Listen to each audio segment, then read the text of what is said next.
Thanksgiving dinner at my parents' house always felt like a performance. But that night, the stage was set for something I never saw coming. The table was perfect. Crystal glasses, expensive food, practiced smiles. Everyone was laughing a little too loudly, especially when my billionaire grandfather walked in with his lawyer by his side. The room shifted instantly. Shoulders straightened, voices softened, eyes followed his every move. I hadn't been home in years. I only came because he asked me to. Halfway through dinner, he put down his fork and looked directly at me. "Evelyn," he said calmly, "I hope the money has been helping you." Before I could even respond, he added, "I've been sending you $15,000 a month for rent." The laughter died. Forks froze in midair. I felt every eye turn toward me. My heart started pounding as I asked the only honest question I could think of. "What are you talking about?" And in that silence, I realized my entire family had been hiding something from me. The moment my grandfather arrived, the entire house changed its posture. My father, Mark, straightened his back like he was about to be inspected. My mother, Susan, rushed to take his coat, smiling so wide her cheeks trembled. Even my younger sister, Brooke, who usually couldn't be bothered to look up from her phone, suddenly sat upright, smoothing her hair as if she'd been waiting for this moment all night. And me? I stayed where I was at the far corner of the table. I hadn't sat at this table in years, yet everything looked strangely familiar.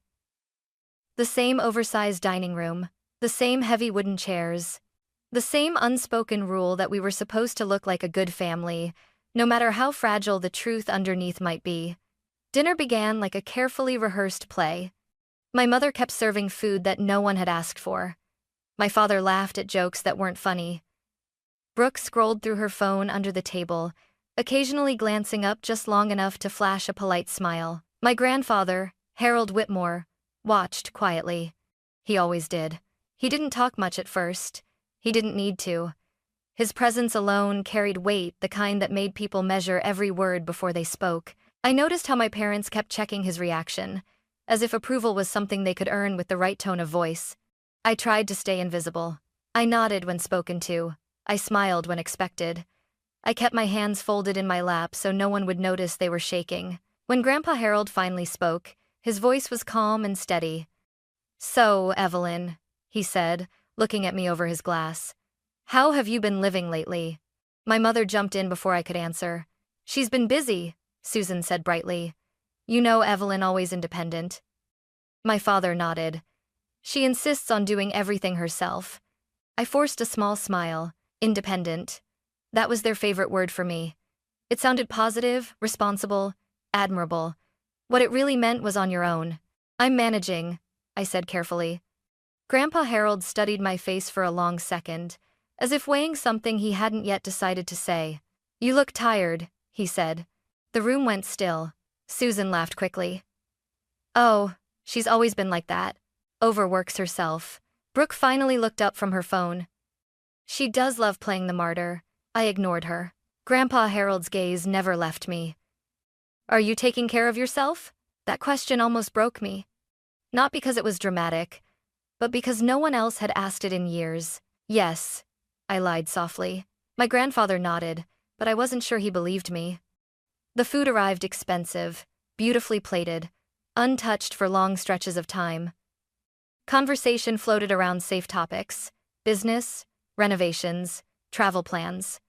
My parents talked about the house like it was a trophy they'd earned, not a place built on carefully maintained appearances. At one point, my father leaned back in his chair, satisfied. "We've been doing pretty well," he said casually. "Things finally stabilized." My grandfather hummed in response. "That's good," he said. "Stability matters." He paused, then added, almost as an afterthought, "especially when someone is starting out on their own." His eyes shifted back to me. I felt a knot tighten in my stomach. "Evelyn," he continued, "living alone isn't easy, but with the right support, it doesn't have to be overwhelming." My mother's hand tightened around her fork. My father cleared his throat. I opened my mouth to respond, but that was when my grandfather said the sentence that didn't belong. "As long as rent isn't a concern," he said calmly, "life becomes a little more manageable." The words landed strangely, like a puzzle piece that didn't fit. I frowned slightly. Then he said it. I've been sending you $15,000 a month so you wouldn't have to worry. However, it's not midi wakid. The table went silent. No one moved, no one breathed. And in that frozen moment, I realized something was very wrong, not with what he said, but with how quickly my parents reacted. My father laughed. Too fast, too loud. Dad, he said, waving his hand. You know Evelyn. She doesn't keep track of money. My mother nodded immediately. We help her manage things. I stared at them. They didn't look surprised. They looked prepared. And suddenly, a cold realization crept up my spine. This conversation wasn't new to them. It was only new to me. For a moment, I honestly thought I had misunderstood everyone. Not my grandfather, but my parents. Because the way they reacted wasn't shock. It wasn't confusion. It was coordination. My father laughed again, softer this time, like he was trying to smooth over a wrinkle on an expensive tablecloth. Dad, you're exaggerating, Mark said. You know Evelyn. She doesn't really keep track of these things. I turned to him slowly. Keep track of what? Susan reached for her wine glass, her fingers trembling just enough to notice if you were looking for it.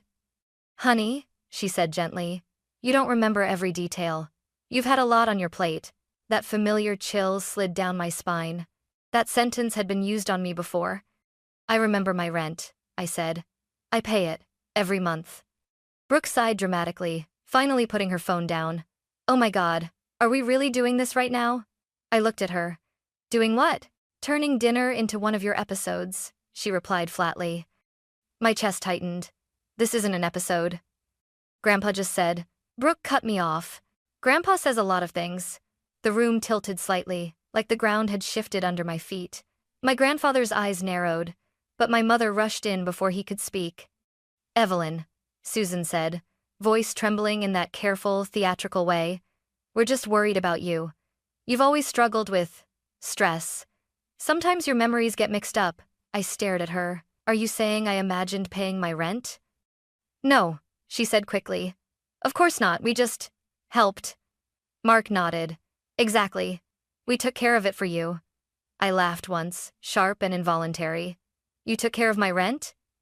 Yes, he said firmly. Because you weren't in a position to manage money responsibly. I felt my heartbeat thudding in my ears. That's not true. Susan placed a hand over her heart. Evelyn, please don't raise your voice. I'm not raising my voice, I said. I'm asking a question. Brooke leaned back in her chair, crossing her arms. You always do this.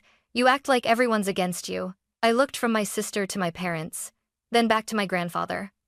His expression had changed. The warmth from earlier was gone, replaced by something sharper focused. Let her speak, he said quietly. Mark's jaw tightened. Dad, she's confused. My grandfather's gaze snapped to him. Are you diagnosing her now? Silence fell again. I took a breath, forcing my hands to stay still. Grandpa, I said carefully. I don't know what money they're talking about. I've never seen it. I've never touched it. Susan shook her head slowly, tears forming in her eyes. This is exactly what I mean. She truly believes that. Now become did it on Bavarians. Something inside me cracked. Believe what? I asked. That I've been surviving on my own? Mark stood abruptly, palms pressed against the table. Enough. This conversation is inappropriate. Inappropriate for who?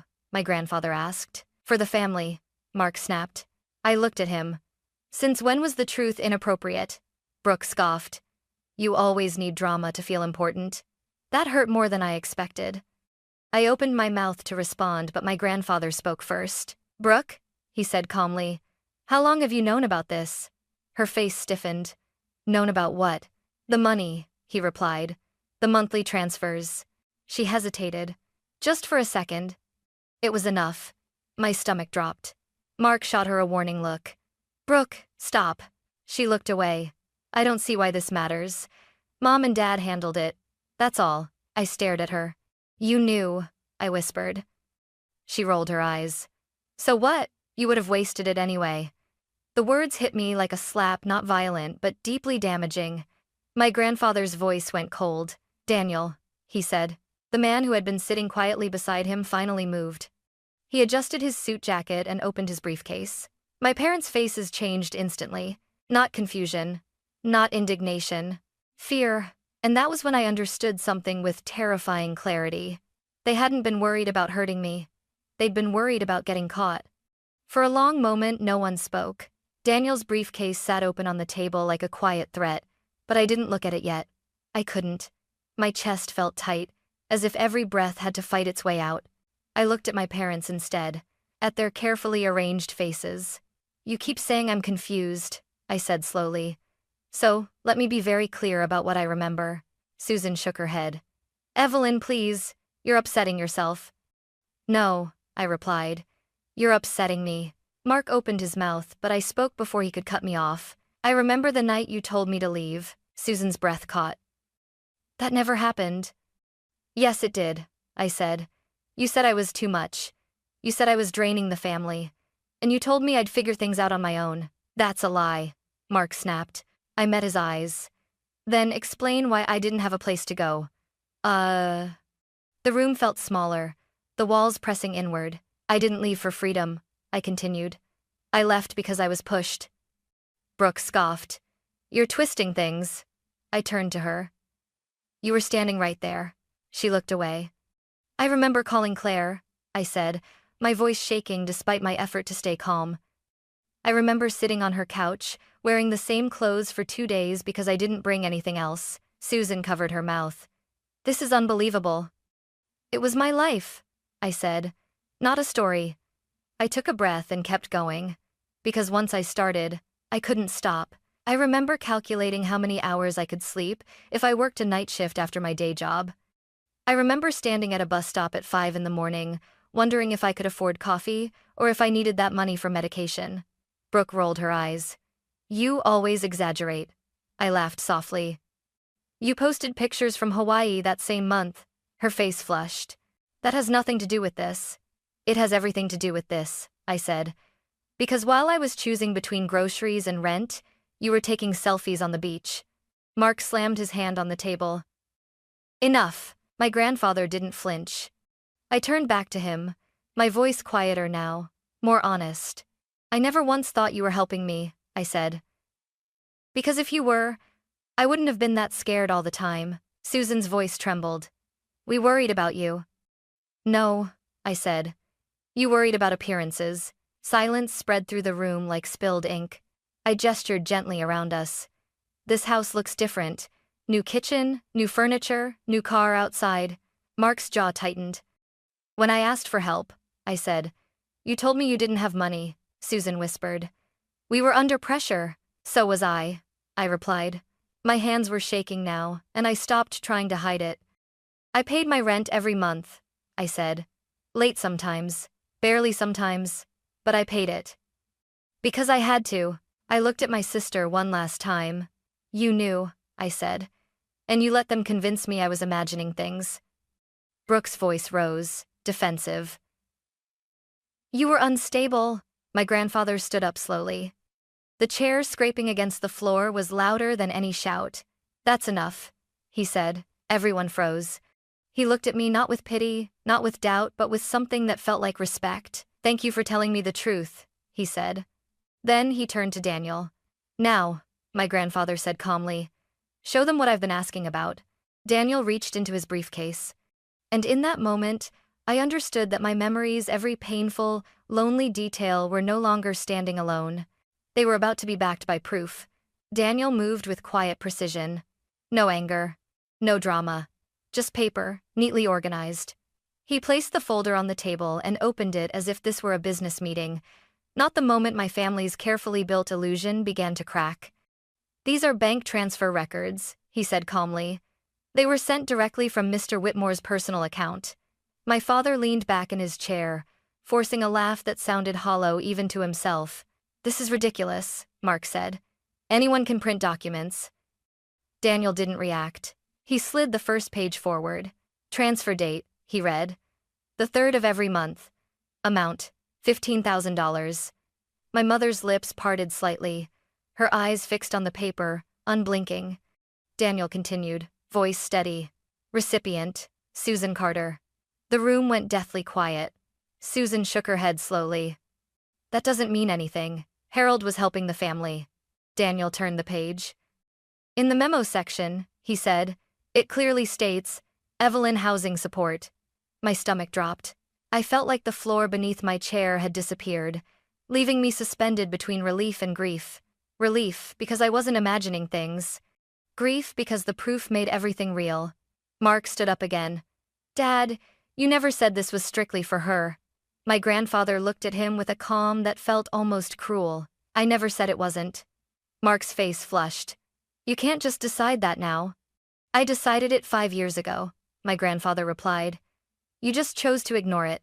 Daniel laid out more pages, lining them up like pieces of a puzzle no one could deny anymore. 60 consecutive transfers, he said. No interruptions, no missed months. Brooke's breathing became shallow. Susan whispered, this is a misunderstanding. Daniel looked up for the first time, his gaze direct but not unkind. A misunderstanding happens once, he said. This happened 60 times. The word 60 echoed in my head. 5 years. 5 years of wondering if I was weak. 5 years of being told I was irresponsible. 5 years of believing survival was something I had to earn. My grandfather leaned forward slightly. Evelyn never received this money, he said. It wasn't a question. Daniel nodded. There is no record of any transfer to her account. Susan let out a shaky breath that sounded like a quiet collapse. Mark ran a hand through his hair, pacing now. Okay, fine. We managed it. That doesn't mean we stole it. I finally spoke, my voice barely above a whisper. Then why was I still struggling? Mark stopped pacing. Susan looked at me, tears spilling now, but there was no comfort in her eyes, only panic. Daniel turned another page.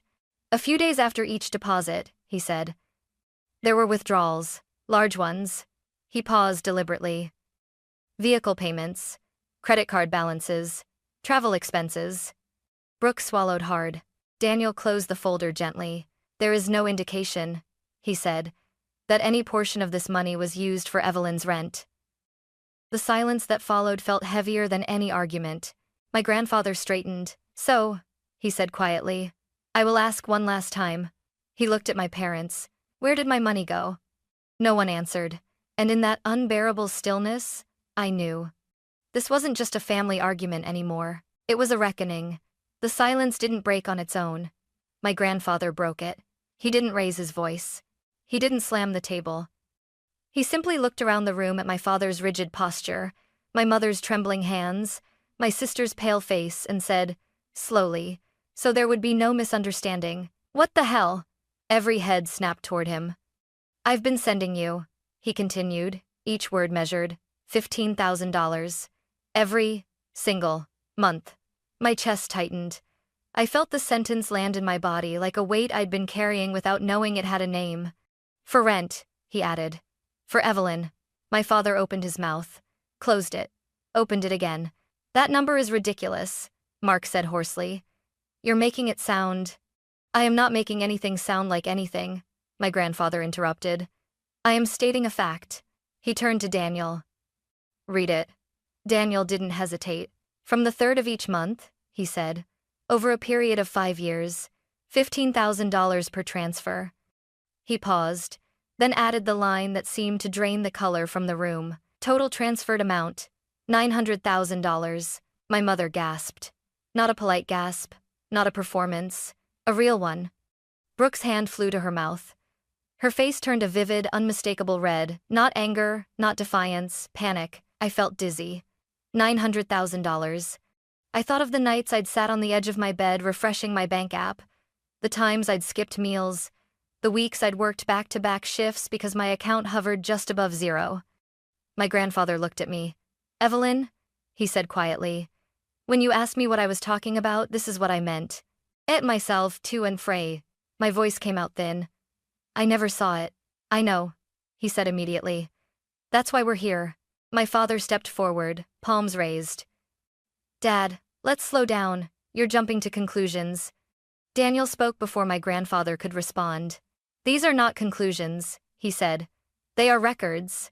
Susan finally broke. She sank back into her chair, shoulders shaking. We didn't mean for it to go this far. My grandfather's eyes hardened. You meant for it to go far enough that Evelyn would never question it. Susan looked up at him, tears streaking her face. We needed it. For what? He asked. For the family, she whispered. I laughed once soft, bitter. You mean for yourselves? Mark snapped his head toward me. Watch your tone. My grandfather turned to him. You do not get to correct her. The room froze again. Daniel slid another document forward. There's more, he said. My father stiffened. What else could there possibly be? Patterns, Daniel replied. Consistent spending following each deposit. Car payments, renovations, travel. Catman, Brooke shook her head frantically. That doesn't prove anything. Daniel met her gaze. It proves where the money went. She swallowed hard and looked down. My grandfather stood up slowly. I asked you to help your daughter, he said. I trusted you. Instead, you took from her and told her she was confused when she struggled. Susan sobbed openly now. Please, Harold. This doesn't have to be public. My grandfather's voice was calm, devastatingly so. It already is. Mark's voice cracked. You're going to ruin us. You ruined yourselves, my grandfather said. And you did it by harming someone you were supposed to protect. He turned to Daniel. Proceed. Daniel nodded once. Yes, sir. Susan shot to her feet. No, wait, please. Daniel didn't raise his voice. He didn't threaten. He simply stated reality. We will be filing a formal complaint for misappropriation of funds, he said. Potential fraud will be evaluated based on representations made. The word fraud hung in the air. My father's knees buckled slightly as he sat back down. Brooke whispered, You're really doing this? I answered her before anyone else could. Yes, I said. Because you knew, and you watched me struggle anyway. She looked at me like she wanted to argue, then realized she couldn't. My grandfather placed a hand over mine. Evelyn, he said softly, you are not responsible for what happens next. I nodded, tears finally slipping free. I just want the truth to stop being buried. He squeezed my hand gently. It ends tonight. As Daniel gathered the documents, I looked at my parents one last time. They weren't angry anymore. They were exposed. And for the first time in years, the weight I'd been carrying wasn't mine alone. The truth was standing with me. The dinner ended without dessert. No one suggested it. No one moved. My grandfather was the first to stand. He didn't look at my parents as he put on his coat. When he turned to me, his expression softened in a way that almost undid me. Evelyn, he said quietly, come with me. I followed him out of that house without looking back. The air outside felt different, colder, cleaner, real. I didn't realize how tightly I'd been holding myself together until the door closed behind us. The next morning, I was sitting in Daniel's office. Everything was calm, too calm almost. Leather chairs, neutral walls, a conference table that had seen hundreds of conflicts far worse than mine and survived them. Daniel spoke carefully, as if every word mattered. What happened last night crossed the line from a family dispute into a legal issue, he said. Our priority now is your protection. Protection. The word landed gently but firmly. My grandfather sat beside me, hands folded. She's been blamed, dismissed, and isolated, he said. That stops now. Daniel nodded.